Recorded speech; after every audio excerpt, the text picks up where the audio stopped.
Are you out there? Last year, I was on a study abroad program in Florida. You probably don't know that, I never go on about it, but that's why I decided to make this video. I left my safe little bubble of Exeter University and flew to Tampa to study at the University of South Florida for 7 months I don't think I will ever forget. It was the furthest from home I'd ever been, and not only was I doing it alone, I was doing it for months on end. Would I say it was an easy experience? No, not at all. It required great strength from every part of my being. But that paid off remarkably in helping curate the person whose voice you're hearing today. So if you'd like, come along with me as I take you on a journey of the sights, sensations and strangeness of a year abroad in Tampa, Florida.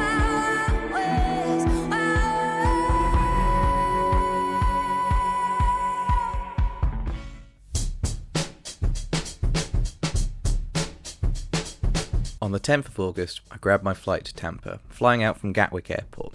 Leaving was a strange thing because, not to get overly sentimental, there's something very primitively upsetting about saying goodbye to a parent as you're about to be apart from them on a different continent for longer than you ever have before. Still, I landed, and it being very late in the evening, I headed straight to my Airbnb to sleep. The next day, I woke up at 6 AM, ready to explore the area of Tampa I was staying in. Exploration was initially light, having my first McGriddle, going to the mall, and experiencing the, let's say, overwhelming humidity of Florida in August. This is not a place to walk around, as I learned the hard way. It didn't stop me from making the same mistakes the day after though, taking a cycle to Walmart and then actually exploring the downtown area of Tampa. This was an area I eventually became very familiar with, but initially I strolled the museums aimlessly and walked along the river before walking the hour back home. Not every day was filled with stuff, considering how badly I'd destroyed my feet in the first few days, but once I was doing stuff again, and conveniently deciding to do stuff in the pouring rain, I went to Ybor City. This is the part of Tampa that feels really unique, because it's where the immigrants from South America first lived in Tampa. It's also home to loads of cigar makers and curiosities, making it a really fascinating area. If you ever go there, 2 spots are a must. La Segunda Ybor Bakery makes a divine Cuban sandwich, and Dysfunctional Grace Art Company has a bunch of weird taxidermies, oddities, and vaguely satanic items to explore. Both made a real impression. Suddenly it was my birthday, and I was no longer a teenager. My host, Tim, didn't realise it was my birthday, but accidentally gave me a much better birthday than I ever expected. He took me on a drive around the area, again, pouring rain, it's Florida in August, and cooked a steak for me in the evening. My time staying with him was slowly coming to an end, with the last big thing I did being a trip out to a fancy restaurant, which, having been drenched in the rain, once again I looked horribly out of place in. It was a low-key, remarkably perfect start to my time in Florida. That had to end though, all things do, and a week after arriving in Tampa, I moved on to USF campus. I moved here a few days early to settle in, and as such the campus was basically deserted, no one around but me and the bugs. I would see it like this a few more times before I left, but as a first impression, it was serene. This serenity also encouraged me to get into what became a regular habit of walking around campus, sometimes at day, not recommended due to the heat, so mainly at night. I didn't realise it at the time, but this was the start of me falling in love with the place. Eventually, flatmates started turning up. First was Dylan, a fellow Brit from Exeter. That first night was just the 2 of us in the flat, and we both have a very strong memory of that night. We walked around campus trying to find a place to eat and ended up being witness to an immense thunderstorm.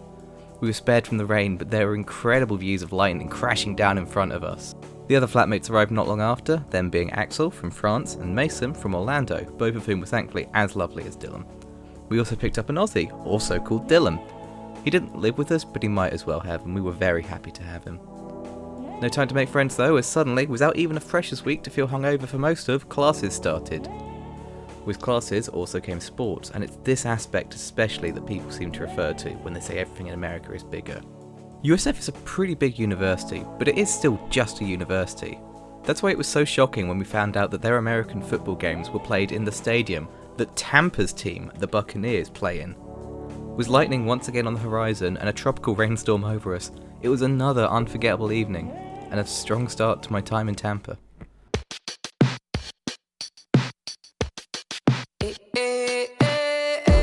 September got off to a very funny start with the threat of Hurricane Dorian. It didn't hit us, thankfully, but it meant that the campus cleared out once again, and other than a brief shower while I was at the cinema seeing Lawrence of Arabia, we were largely unaffected. That meant classes could properly begin again and we could find our grooves. As such, it was a very quiet month, and though the cohort of international students had an evening where we awkwardly bumbled around downtown Tampa, it's mainly two events that stick in my mind. First was a pool party, an event so odd partly because it was organised by the university. Everyone was sober, but everyone was also weirdly enthusiastic. It was exactly the kind of thing that could never be seen in the UK, strange and uncomfortable though it was.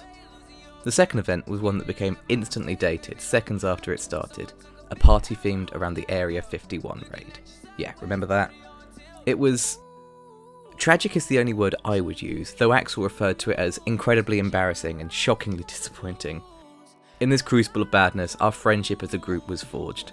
We never forgot that night, how we all managed to get each other through it and laugh about how pathetic it was. At the end of the night, we were back in our flat playing Mario Kart and our ritual was found. We were finally settling in.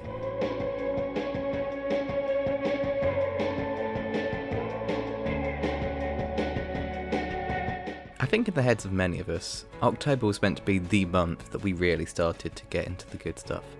We'd settled into our new surroundings, picked up new friends, and were ready for the good shit. It didn't quite go that way. There was the homecoming parade at least, a big highlight. Like so many of the memories that stand out to me from this period, it was quintessentially American. This was a parade just for a school, and at the time, it marked the most immense parade I'd ever witnessed in person. Even the videos I took of it barely convey the scale of the parade, but I suppose that will have to do. Aside from that highlight though, the rest of the month was rough. Our Australian friend Dylan kept becoming ill and needing to be taken to hospital. Over a period of a few weeks, we took him there 7 times and were never able to find a solution. For all of us, this was immensely frustrating. Dylan could do little about it, and we all wanted to be there for him as often as we could, even if that meant staying with him until 7 in the morning. Tracking my mental health over the year, this was probably my lowest point. Between having a friend whose problem we couldn't fix, a growing pile of essays and exams to complete, and a mounting sense of missing home and those associated with it, I felt sad for a lot of the month. For any of you who read my blog, you might remember my piece on mental health coming out around this time. I was not in the greatest place. Fortunately, I also discovered my coping mechanism, late night walks. I would put in my headphones, turn up my music, and head out onto the campus, enjoying the tranquility that evening brought to the place. For all the struggles I had while at USF, the campus always managed to make me feel better. As the month drew to a close though, light appeared at the end of the tunnel. Axel started to buy beer for the flat, and we would gather to get drunk, or at least watch me get drunk, and play Mario Kart and Smash Bros together, creating the kind of moments that I feel being young and wasteful with time is all about. This was also when my friendship with Kayla started to crystallise. She was a friend from my film class, and slowly we started to hang out away from the classes too. She introduced me to thrift shopping and taught me a lot about Americans, while also being a far greater help to me than she'll ever know. I miss her most days, counting down until that indefinite date I'll get to see her again. I hate it when dudes try to chase me, but I love it when you try to save me. November was when the year abroad started to feel right to me. I'd fully adopted my habit of late night walking and had taken a very particular liking to heading up to the top of the parking lots at sunset. Florida is a very flat state, and so even from just 8 floors up, you can see for miles. It was a peaceful state there, just me, the sunset, and the world stretching out, waiting to be explored. I also finally discovered the Tampa Theatre.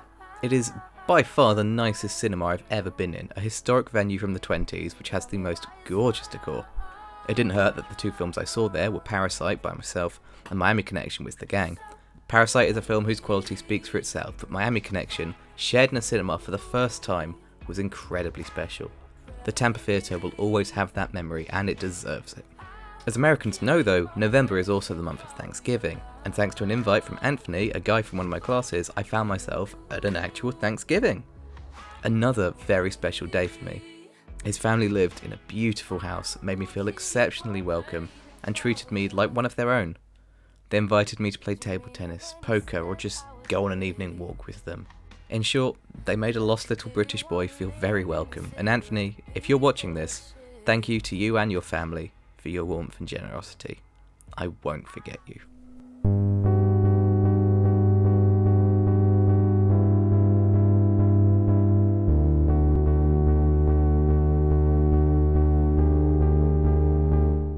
After the quiet of Thanksgiving, campus picked up for the final few weeks of class.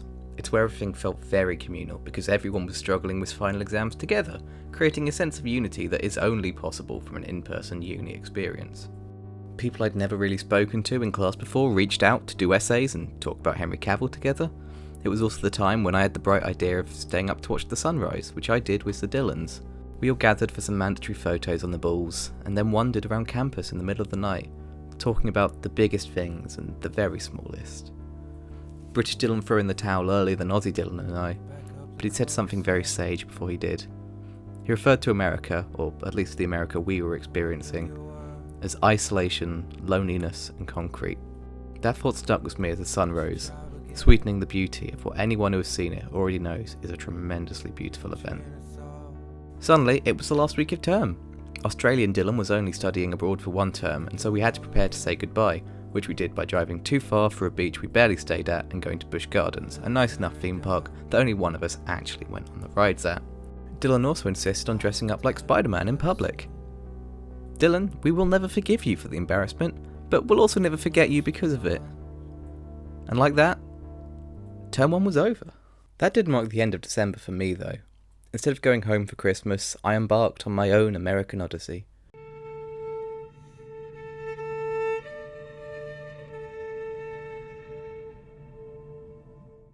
It started in Miami, the most famous bit of Florida, which I would clearly be a fool to not at least visit. Miami is both everything like people have told you and nothing.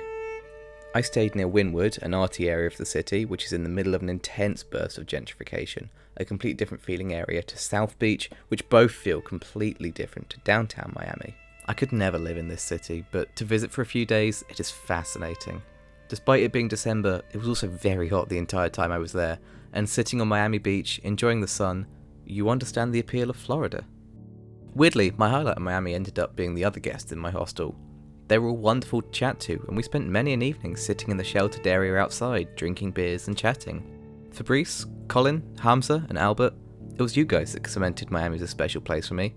I just wish you hadn't made me drink that Four Loko before my early morning flight.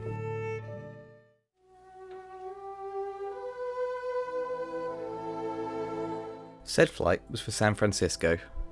I could do a whole separate video on San Francisco because I fell in love with the city very quickly and very completely. I'm not a person who cares about architecture, but I feel no shame in saying that the architecture of the city was stunning. Every house I passed felt like a picturesque photograph waiting to happen. I'd originally decided to go to San Francisco because of Vertigo and The Room, two films who use the city as a primary filming location. Strolling around and seeing those images from celluloid become tangible was incredible, but I soon found myself in love with the city because of how varied it was. You could head slightly out of the city and lose yourself in an immense forest, walk back across the Golden Gate Bridge to return to the city, and then, while walking back to your hostel, find this image that epitomizes San Francisco's gorgeous split between urban metropolis and suburban wonderland. Despite the hills, it was also a wonderful city to walk around, and I took great pleasure in getting lost here. Every new corner seemed to hold a new delight waiting for you to unwrap, and seeing the city at Christmas was an extra special layer of wrapping on that treat. It's funny, I didn't feel sad leaving San Francisco. The city had cast such a compelling spell on me that I knew, even then, that I would return to the city. I haven't done that yet, but it would be foolish to rule that out in the future.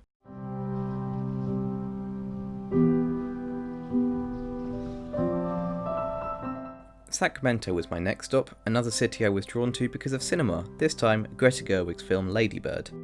There's a moment in the film where a nun tells Lady Bird, "You write about Sacramento so affectionately and with such care." And in creating the film, Gerwig did the same, painting an image of a city I knew I would visit someday. It's a very humble city. You would hardly think it the capital of California, but it has a serene charm. There is very little of your typical downtown bits in Sacramento. Instead, it too has a suburban charm and vibe. Not once did I need public transport while here, always able to walk to every location that called me. It's also worth saying that though I was only here for 3 days, this was where my trip slowed down a bit. I'd been on the road for 2 weeks, my knees were in constant pain, and I was burning myself out. Fortunately, Sacramento has beautiful cinemas, and here I watched Uncut Gems and Little Women, Gerwig's second film. That Sacramento was home to my first viewings of both films I consider masterpieces, has not been forgotten easily. Neither has Sacramento and its tranquil beauty.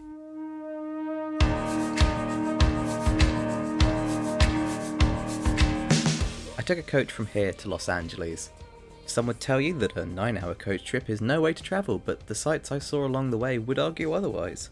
There was also a mixed bag of a mode of transport to arrive in a mixed bag of a city.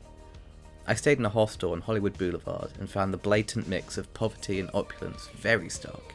It was how I felt with most of the city, the rich parts hiding the poor parts that no one wanted to talk about. Fortunately, the hostel I stayed in was unambiguously great, and on New Year's Eve they threw a party. For a small fee, you had unlimited access to alcohol and karaoke, which I am sad to say I abused. You're about to get 3 seconds of me doing karaoke. Enjoy it. This is all you're getting. And that's it. It may not surprise you to know I passed out soon after, closing the decade out in a way that only felt appropriate. My drinking of course didn't end well, but I powered on regardless, vowing never to learn from my mistakes. While I was in LA, I think the effect of doing so much, and probably to a lesser extent the drinking, was wearing on me, and I became pretty ill for a while. Fortunately, I still managed to see some amazing things. In terms of landmarks, I of course travelled to Venice Beach, a place that is uncannily like its counterpart in GTA 5. Here, I watched the sunset and understood the American view of being the centre of the world. Standing on a pier, watching the sun disappear over the horizon, it felt like the end of the world. My favourite landmark though was the Hollywood Hills. I set aside an entire day and hiked up to Mulholland Drive, over the Hollywood sign, and across to Griffith Observatory. For a city whose metropolis defines it, it feels strange that the rural area won me most over, but I can't lie, that hike was a magical experience, capturing the best of both movie magic and natural landscape. Speaking of movies though, I also had some nice little experiences on that front. I managed to get tickets to a Golden Globes event where they interviewed the directors of the best foreign language films. All of the directors were on great form, but with Celine Sciamma and Bong Joon-ho making 2 of my favourite films of the past decade, seeing them in person was most surreal. I also managed to attend a screening of Booksmart in the famous Cinerama Dome, which was followed up with a Q&A from Olivia Wilde, Caitlin Dever and Beanie Feldstein. To have a film come full circle like that was something else entirely. My time in LA was coming to an end though, and with my mum waiting in Tampa to greet me, I was ready to go. The odyssey was over, and it was incredible while it lasted.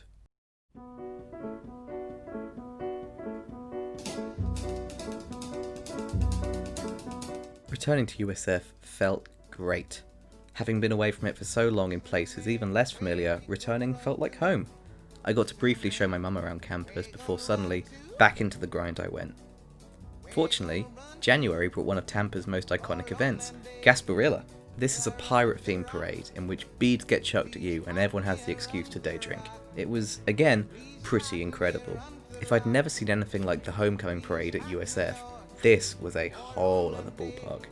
It was like a citywide party, and while it was pretty chaotic, it was a parade highly worth attending, not just for the large amount of beads I came into possession of. January felt like the start of a really great term. The future felt bright.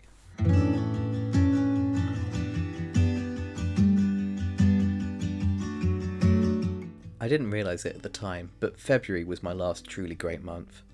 I was comfortable enough to spend the day in the library reading, go play mini-golf, or just head out in the middle of the night and run in the rain with Dylan.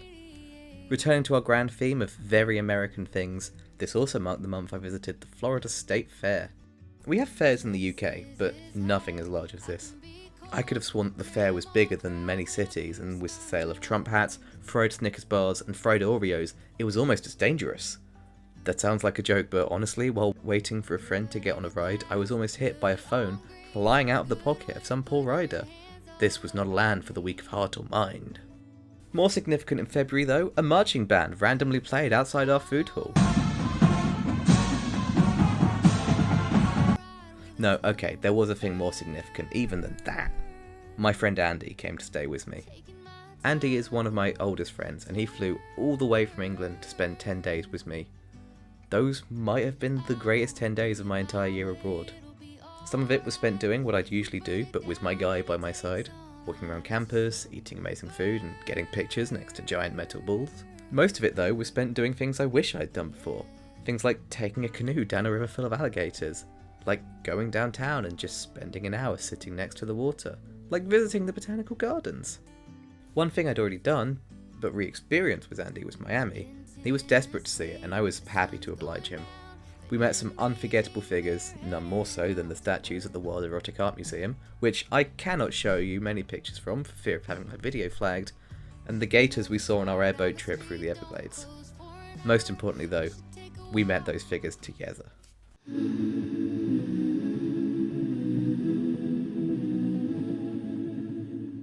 Andy left Tampa at the start of March, and in a way, that was where the year abroad started to end.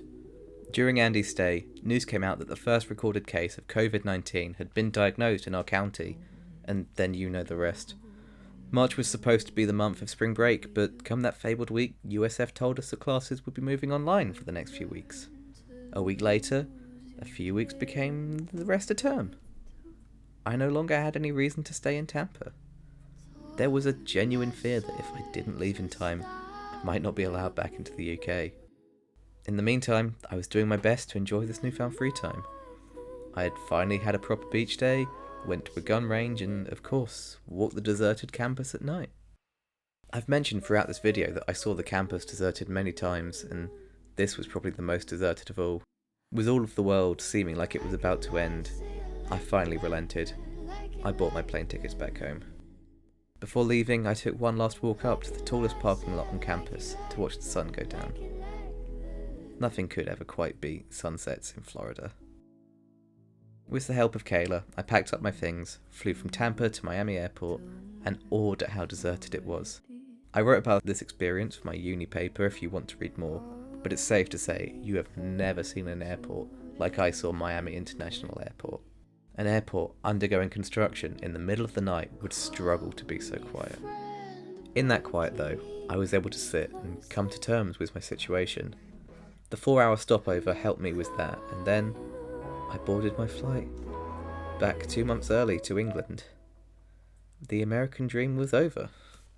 I sway in place to a slow disco. I remember there was a point in my time at USF where I kept thinking of this one line from the St. Vincent song Slow Disco. It's a beautiful song, sad without being sorrowful, capturing a mournful melancholy most writers would kill to evoke. But it's one line I kept going back to. She sings, I'm so glad I came, but I can't wait to leave. Somewhere in my weird, hazy, beautiful 7 months there, I'd fallen in love with the place. I felt lucky to have had the time I did, but losing 2 months suddenly was a tough blow. Because of that though, I'll be back someday. I know it. Tampa took a little bit of my heart when I left, and now I have to go back there and pick it up. To everyone that made my time there special, thank you. Mason, Axel, Dylan, Kayla, Sarah, and all the other people whose name listing would drag this video out to even more farcical a length. Thank you. I love you guys. You made a special place that much more special. I'm not sure what the rest of my life holds. Hell, right now I barely know what the rest of my week holds.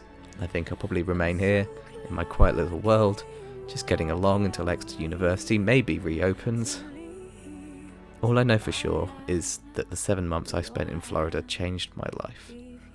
And for that, at least, I am grateful. Slip my hand from your hand, leave you dancing with a ghost.